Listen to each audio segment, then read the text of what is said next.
Okay.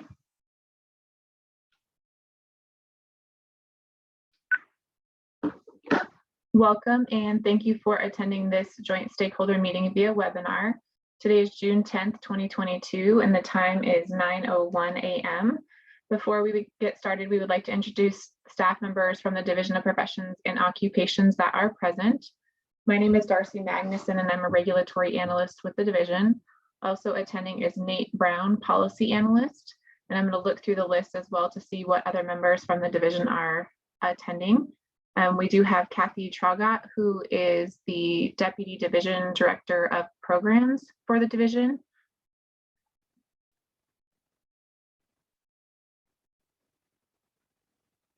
I'm just scrolling through the list. And it looks like that's everyone who's here. Due to concerns regarding COVID-19, the division has transitioned to a platform that is 100% virtual, and we appreciate your flexibility. As many of you have been to DORA stakeholder meetings before, we would like to reiterate the importance of your comments today. DORA makes decisions every day that may affect your life and your business, so your input is vital in the rulemaking process. Throughout this process, our goal is to create regulations that clarify and explain legislation, ensure minimum competency to enter and continue to practice, and provide only what is absolutely necessary for consumer protection without creating unnecessary barriers to the marketplace.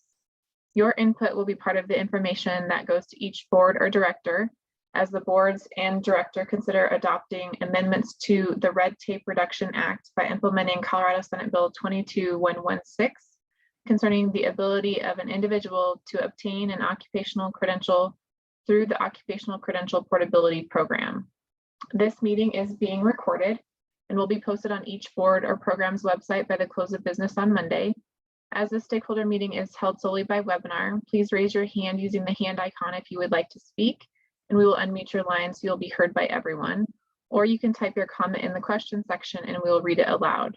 Before we start taking comments, we ask that anyone providing comments please state your name and the name of the organization that you represent, if any. Feel free to provide either general comments on the rule changes or specific comments on the proposed language. That's a little bit more tricky here since it's a joint stakeholder meeting. So I will be showing the draft rules here shortly, and we should be able to jump around based on the board or program, or like I mentioned, this is being recorded, so we can capture your comments and add them into the specific rules later. Please keep your comments limited to 3 to 5 minutes or less, and try not to repeat something that was already said. Stating you're in full agreement with someone else works just fine and will be noted. As far as some housekeeping matters, if you are using the audio through your computer, please remember to put any phones on vibrate or turn them off. And whether you are using computer or phone audio, try to keep background noises to a minimum when speaking. So before we start taking stakeholder comments, I don't know, Nate, if you wanted to give a little bit more information about the overall, the legislation that was passed and why we're doing this joint stakeholder meeting, kind of what the boards and programs are looking at. I don't know if that's helpful for people who are participating. Yeah, happy to. Thanks, Darcy. Again, my name is Nate Brown. I'm a policy analyst with the Division of Professions and Occupations. So this bill, Senate Bill 22116, makes a couple of modifications to what we refer to at least as the Occupational Credential Portability Program, which deals with folks' ability to have their license endorsed into Colorado. So it modifies an existing program by adding a few additional credentials that people can use now for the basis for an endorsement into Colorado. It allows folks to use a federal credential issued from the federal government, and also a military occupational specialty. If your MOS sort of aligns with the state regulated profession, you'll be able to base endorsement off of that. It also allows folks to prove competency through having held for at least 1 year a current and valid license in another jurisdiction that has a substantially similar scope of practice to the profession or occupation as it's regulated here in Colorado. And it also added lacking substantially equivalent education to the grounds for denial for an endorsement application. And the last thing the bill did was actually exempt engineers, surveyors, and architects from the Credential Portability program. And I can get into the reasons why those particular programs were, but those are the main changes that this bill made. And I'm happy to answer any questions. Thank you, Nate. So with that, we will go ahead and take feedback. I'm having some issues showing all of the rules, so I will pull up accountancy first, and then they're fairly, and Nate can correct me on this, but they are fairly similar throughout. It's just that each board and program rule varies in some ways. So as a sample, I will go ahead and show the accountancy draft rules and try to pull up the rest of them as we continue to work through this. So 1 second. Yeah, that's correct, Darcy. And this, all of the impacted programs basically have the same changes in their rules. It's just a little bit different based on the formatting for the particular program. That question, for sure. And it's fairly simple changes. Just trying to incorporate the new statutory language into the rules. Okay, so here you should be able to see my screen, I believe. Hopefully you can see my screen now. Yes. Okay, great.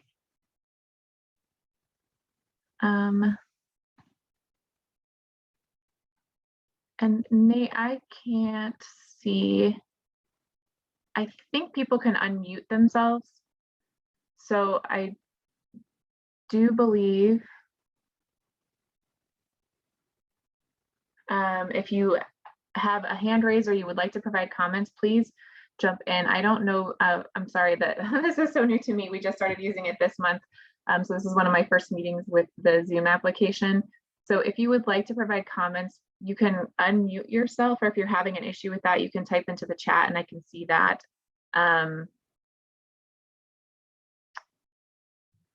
Unless you see Nate. I apologize as well. I'm not. I see one raised hand, it looks like. Yeah, Mercedes Aponte. Mercedes, yes. Okay. I think I figured it. All right. Mercedes Aponte, I have made it so you can speak. It looks like you're, you would need to unmute on your end. Yes, I did. Great, we can hear you. Thank you so much. More of a question to start. I am curious why engineers, surveyors, and architects are exempt, but I'm thinking, then does that mean all other occupations are included? I mean, this is a broad spectrum of occupations, and so which ones are included in this? That's a very good question. So to your first question about why engineers, architects, and surveyors in particular were exempted, I believe it has to do with particularly surveying is so different from state to state that they felt it was necessary to maintain a little bit more of a process for ensuring people are able to operate within the surveying system that we have here in Colorado. I know that especially once you cross the Mississippi River, it is literally a different surveying system. So I think that's part of that issue. Same thing with building codes, I believe, is another issue there with engineers and surveyors. And if you give me 2 moments, I can pull up the full list of folks that are currently exempted from this particular statute. I do know that electricians and plumbers are exempted. I believe outfitters are as well, but let me just pull up the full list of folks and then I can read those for you. Outfitters as in, I'm not sure what that is.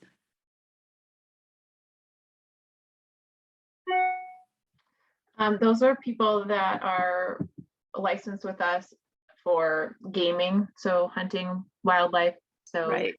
outfitters and guides. Yeah. That's what I thought, but I wasn't sure. No, I think that's a relevant question. Okay, so And there's, go ahead. sorry, go ahead. No, I was just gonna say all the exemptions are outlined in statute. So as far as what we can do with rulemaking, we don't have any discretion. The boards and the director don't have any discretion as far as like doing anything outside of that. So the director and boards have to make rules as it relates to this legislation for those certain boards and programs. While Nate pulls that up, just wanted to put yeah, so I have the list just real quick. I can read those off for you. Or is there a possibility of a place they might be located? Yeah, I can just, it's at 12/20/202 in the CRS, and I can put that in the chat as well, if that would be easier. 12/20/202. Okay, .202 CRS. Okay. Yes. It's not as I'll show my others. I did have the legislation pulled up, so you hopefully can see the bill now. But the bill will have the legislation in there too, with the specific statute. So here's 12/22/02. So you can see it there, and it was attached just for folks who are participating. It was attached to the notice for today's meeting, and then it's also posted on all those board and program websites as well. So if you need to access it again later, it's there. Actually, I do have it here. I just didn't feel like it showed. I don't see specifics. The bill doesn't have all of the programs listed in it. It does Right. have the exemption of the AES, so architects, engineers, and land surveyors. If you go to, like Nate said, if you actually go to the statute. Yeah. Okay, do a little look. So I guess I work in the dental field, and I guess as a comment or both question comment, I've worked for many years in the dental field. I'm a registered dental hygienist, and I've kind of seen this happen throughout the eastern side of the country in the states where on-the-job training is sort of encouraged in my field, and the further west you get, the more professional the field gets, the more education, the more requirement for. I have a California license also, and I literally had to take boards again after practicing for 5 years with a Colorado license. And while it was a little bit of an investment, it paid off, of course, but I'm concerned about public health. And so I know Texas licensed hygienists don't administer anesthetic, and they're not allowed to. And as you get further east, it's even less. There are less requirements for obtaining a license. I'm concerned about this. And it seems like we keep diluting a certain level of care. I'm certainly concerned, and I understand, I think, why we would want to not, different states have different rules for practicing dentistry and other professions. I understand the engineers, the surveyors, and the architects. I'm not, plumbers. But I think in healthcare, it seems like we're sort of diluting the requirements for healthcare, and I'm not sure that's the best avenue. Okay. Hopefully that's under 3 minutes. Yeah, thank you for that. And I just wanted to say too, so I hear your concerns. Unfortunately, the board doesn't have the authority to change the statute. It sounds to me like your concerns are with the statute and the allowing of people to come in from other states that may not have the same qualifications. So, and I pulled up the dental rules just to make sure if you have specific concerns about the rule language, that's what the board does have the authority to change. It just doesn't have the authority to change the statute. Yes. Okay. And if you Well, think of anything else, and this is a reminder to everyone, you're always welcome to submit written comments.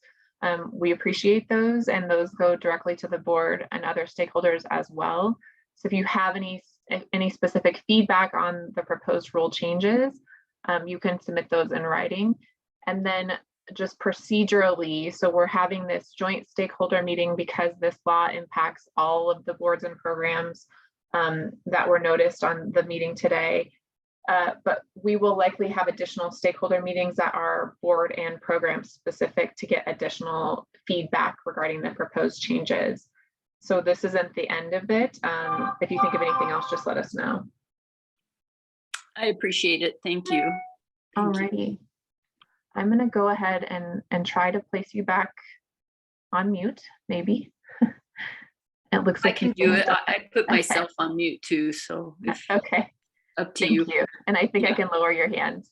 Yeah. Alrighty. I think, oh, I thought I did. Yep, you did. It looks like you did. Great. Thank you. I see Vicki Jones. I have allowed you to talk. So once you unmute, we should be able to hear you.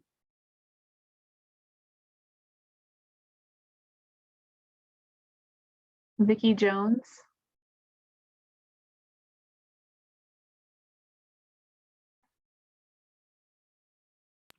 It looks like she put in the chat. She doesn't need to. Oh, great. Okay. And I'm glad that everyone can see the chat messages. Just for purposes of the recording, I want to make sure that those comments get captured. So I'm going to go through them and read them out loud, unless it's about a technical issue.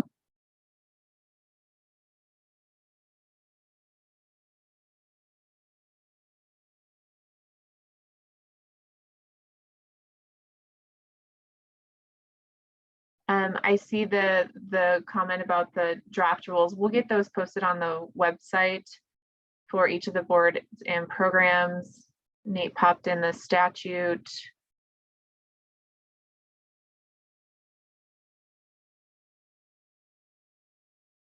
Mary Waltney. Will the board create and publish procedures, allow for additional upload to application materials, and describe the appeal process for portability program reviews?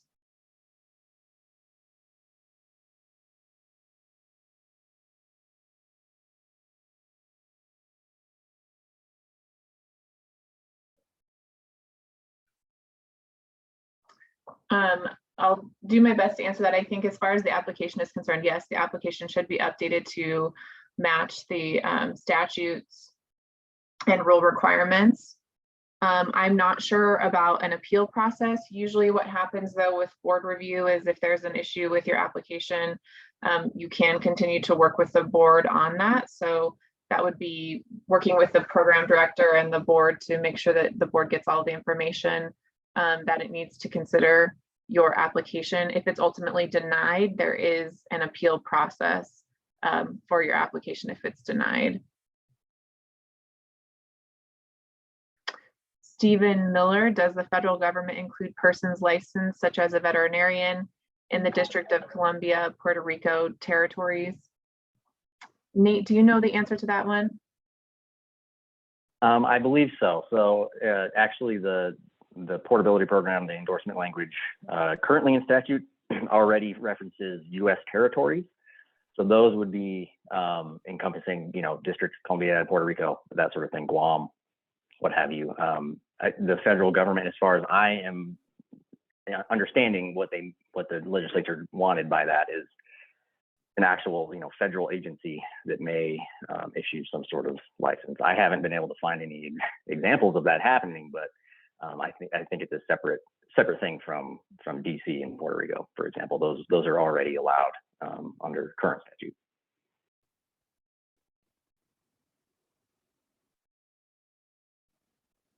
Okay.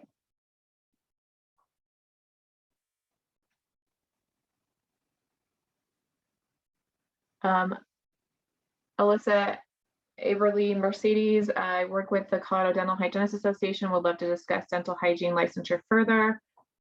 Feel free to contact. And she gave you her email address.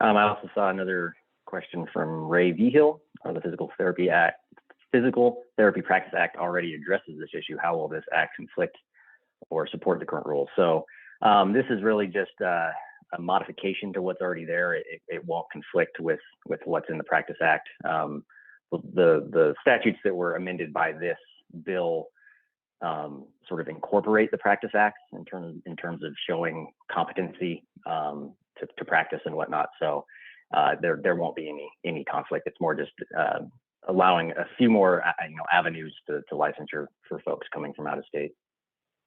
Hopefully that answers your question.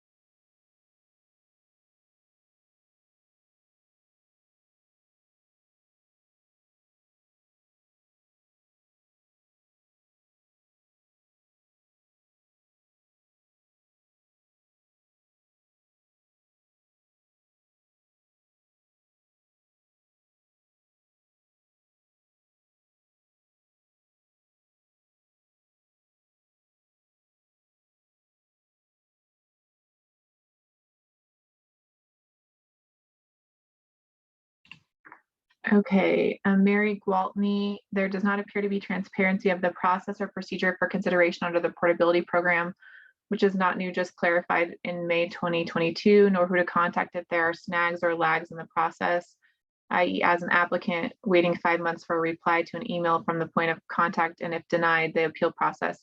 Could this be added to the website for clarification? So as far as who to contact, so each of the boards and programs, whatever board or program you're applying to, there is an email address. I understand you're saying that you didn't get a reply within 5 months, and that's problematic. But there is an email address on the website. The program director for that board or program is the best person to work with, and board staff. As far as the process, so the board meetings are all noticed on the board calendars. And then there are deadlines for information when it's received and ready to go for board review. And that's also posted on the calendar. So if information, for example, is received by May 15th, it will be heard at X meeting. And then from there, after the board meeting, individuals are sent notice within 2 weeks of the board's decision. And that notice is sent in writing via email to the email address on file. If an application is denied, that has the appeal process in there. If the board wants additional information to maybe the requirements weren't quite met, or the board has questions, they'll send a letter to the individual asking for that additional information. And then once received, it'll go back. The other thing that just to keep in mind, so all of the boards meet on different schedules. So some boards are quarterly, some boards are every other month, some boards are every 6 weeks. So that schedule does vary based on when the board meets. If you still have additional questions, you're always welcome to email the rulemaking inbox, which was on the notice for today's meeting, and I can help direct your question to the person if you have specific questions about an individual application.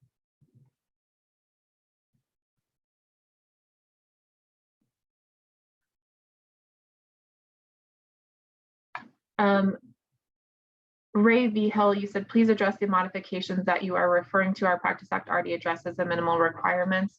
It sounds like you're talking about physical therapy. So I will go ahead and show the draft rules. And I was trying to drop them into the chat. I don't know if the document's too big, but we will get them posted on the website so that you can actually see them.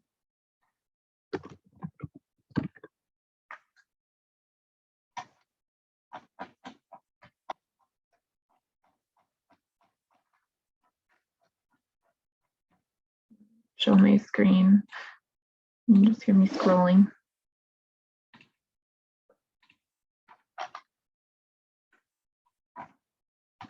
There.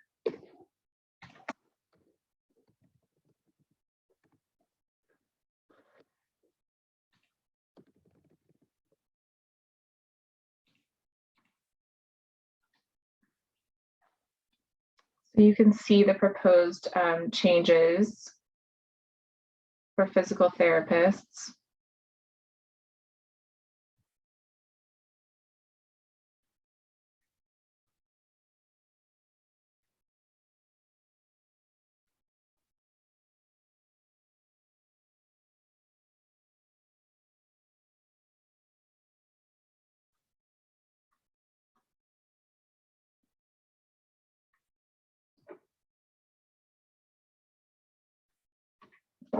And they're consistent with both physical therapists and physical therapy assistants.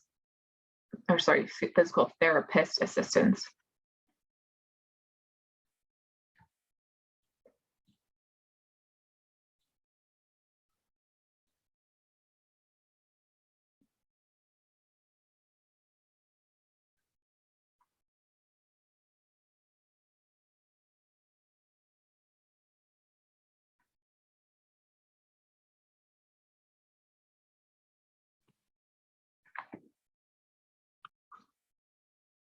Okay. Any other questions? I think Mary Gwaltney, I see your comment. A good place to look, I'm not sure because I don't work for, I don't run a specific board or program. I just do the rulemaking for the division. Would also be the frequently asked questions. I'm not sure if there's something in there about board process, but we can definitely note your concerns and figure out what else we need to add to our website so that it's more clear for people who are going through the process.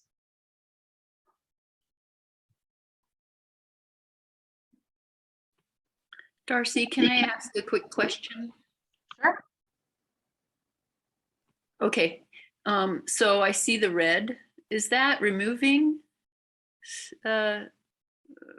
language, or is it adding or highlighting?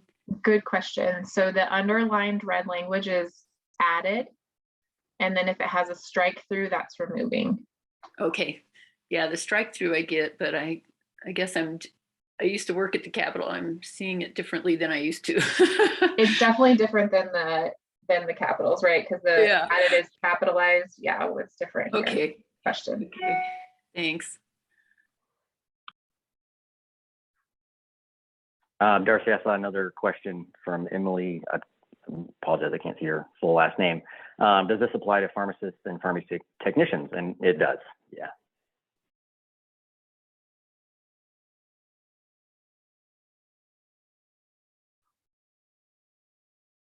And then Ray V. Hill, regarding physical therapy, the red strike through indicates that the PT rules are being rewritten. When will these modifications close for comment? So each board and program will be on a different track based on the board meeting. So the hearings will take place at the board's regularly scheduled board meeting. My recommendation is to follow the information on the board's website. So we'll post all of the notices there. And then we will also send an email to all stakeholders, which includes all active licensees. And as far as the comments ending, so you can testify at the rulemaking hearing. That's the last opportunity to provide testimony regarding the proposed changes before the board. Throughout this entire process from today forward, you can always submit written comments. You can participate at stakeholder meetings like the meeting today. There will be additional stakeholder meetings. And then again, like I said, you can testify at the rulemaking hearing. Our request is that you provide comments as early as possible in the process so that we can vet those through other stakeholders and also get them before the board. We like to have a back and forth between the board and stakeholders so that there aren't any surprises at the rulemaking hearing. Jill Flaherty, sorry if I mispronounced your last name. What was the reason for removing the compact language in the physical therapist rules? That was because the statute removed the compact language. Is that correct, Nate? That's correct. Yeah, the bill itself removed that language from the statute.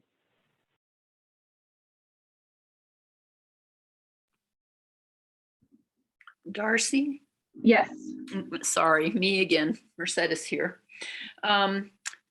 Is the military, was that not in the previous bill? It looks like military and federal are highlighted quite a bit.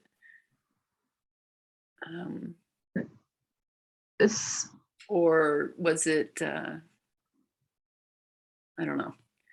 So I'll let Nate chime in on that, but there was additional language in this law. There had been previous legislation regarding military service.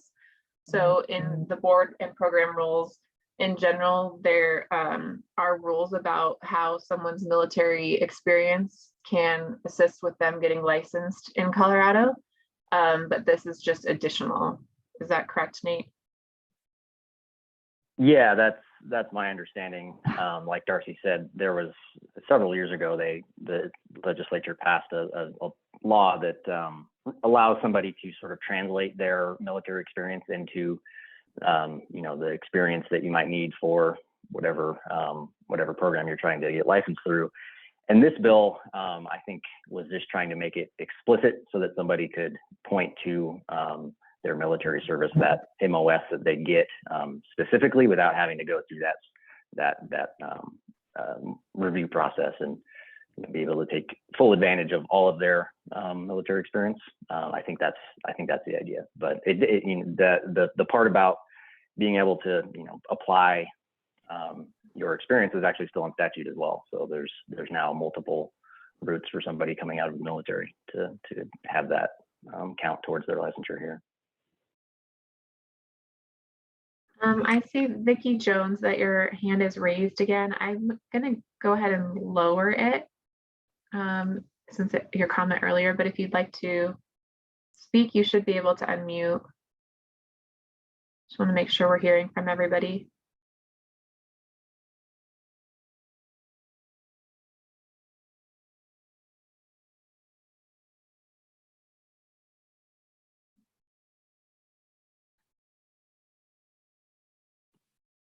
Stephen Miller, does this apply to certified veterinary technicians, registered veterinary technicians? If so, does that mean a military MOS 68T animal care specialist is equivalent to a CVT RVT now, or is that not considered one of these professions?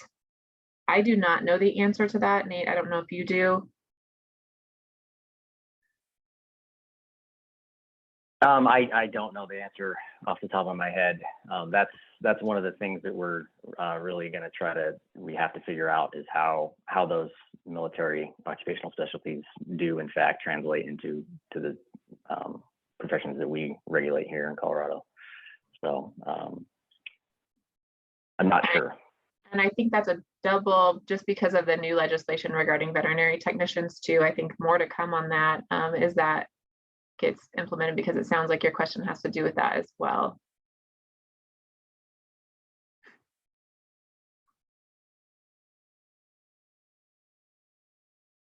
Amanda Laughlin, do you know if the licensed professional counselor with reciprocity would require licensees to have graduated from a KCREP accredited school?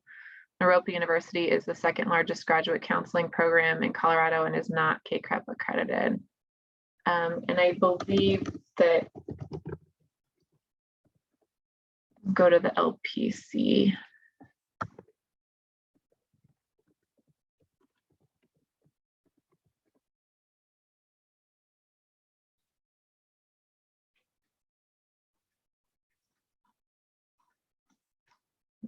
Bear with me with the scrolling.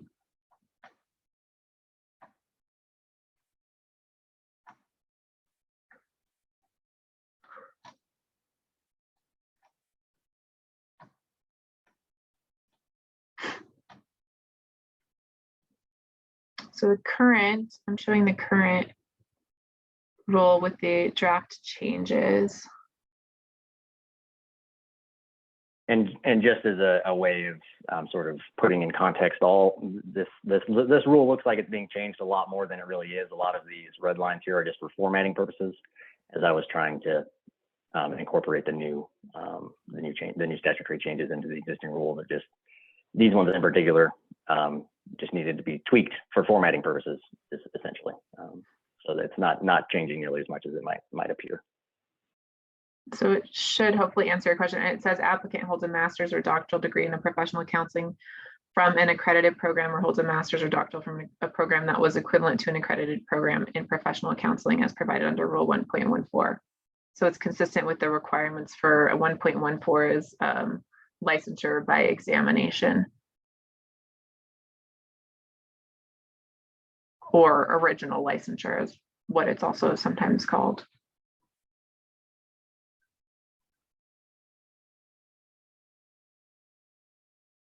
And Mary Gwaltney said, Amanda, LPCs from a non-KCREP accredited school can still have a review of education from CCE. That's correct as well.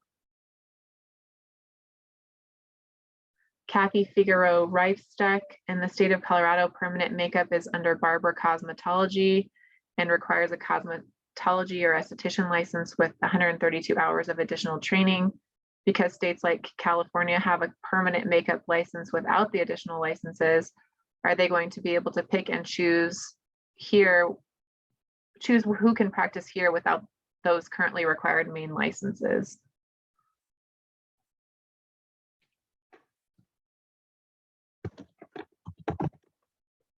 Do you know the answer to that, Nate?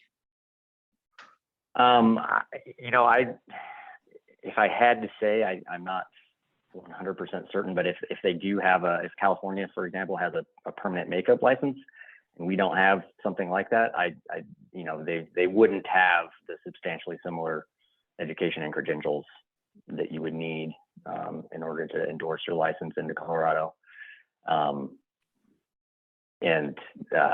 Even under the new allowance for a similar scope of practice, they're doing something that I guess a barber or cosmetologist can do here, but they also can't do a lot of other things that barbers and cosmetologists can do here in Colorado. So I don't think that would be the case. But I can certainly, make sure that would be the case, but that's my interpretation of it. Nate Mercedes here. So then would that mean you refer to the board decision on that licensure, sort of a review?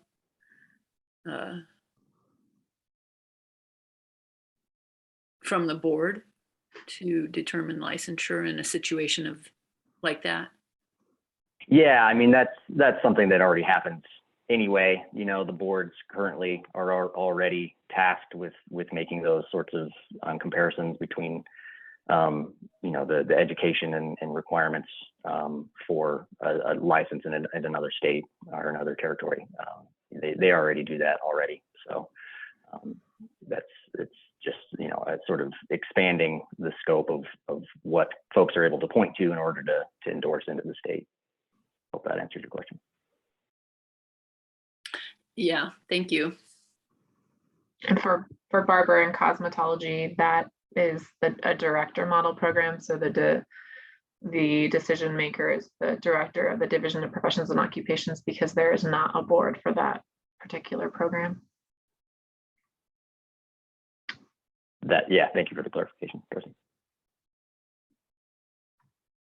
Any other questions? I hope I'm not missing anyone.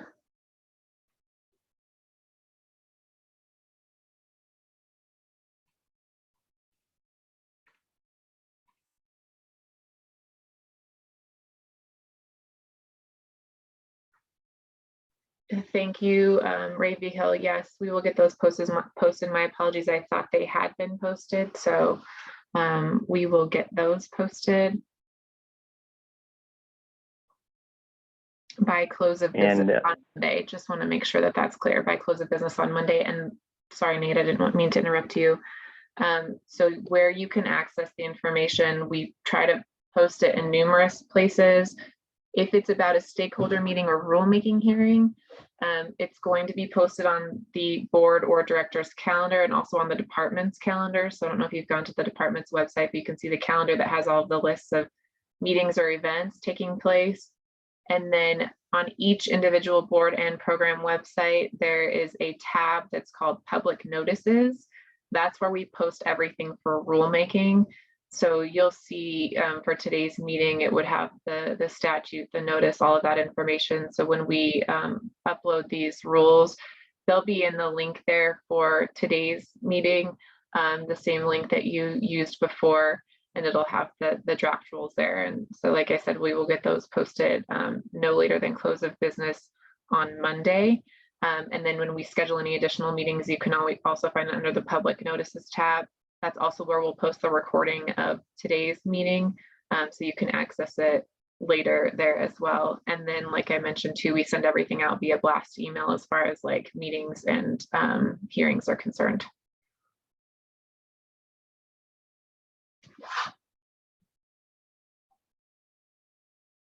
Did you want to say something else, Nate? Yeah, I just wanted to say that look, Darcy had dropped the rules, the red line rules, into the chat. If you scroll up, it's about halfway, at least on my screen, in the chat box. You can click on that and download it. That is all of the rules, so that's a large file. But I just downloaded it myself, no problem. So that's another way to access them. Thanks, Nate. I'm glad it went through. I didn't know. Mercedes Aponte Dental is included in this post as well. Yes, so you'll find the dental information on the dental board's website, and the dental draft rules are included in the document that I included into the chat for today's meeting. Okay, so I will keep monitoring, but I think at this point in time, I'm going to wrap up.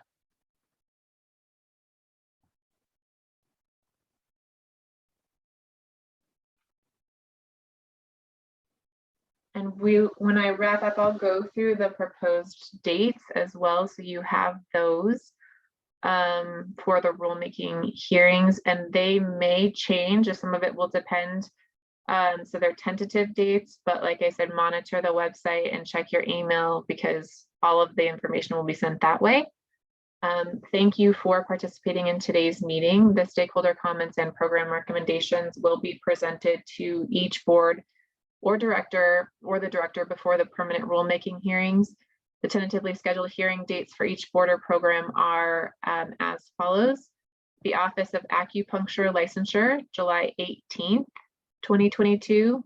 The State Board of Accountancy, August 3rd, 2022. State Board of Addiction Counselor Examiners, August 9th, 2022. However, I think that might be moved to October, but like I said, if you're an addiction counselor, check the website. Office of Athletic Trainer Licensure, July 15th, 2022.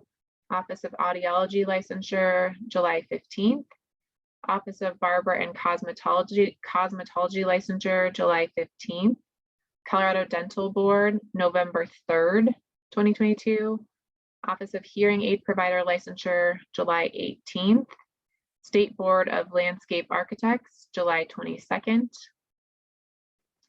State Board of Licensed Professional Counselor Examiners, September 2nd.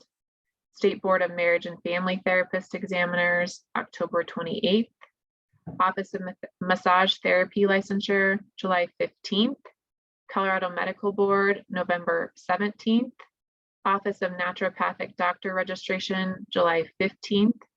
State Board of Nursing, October 18th.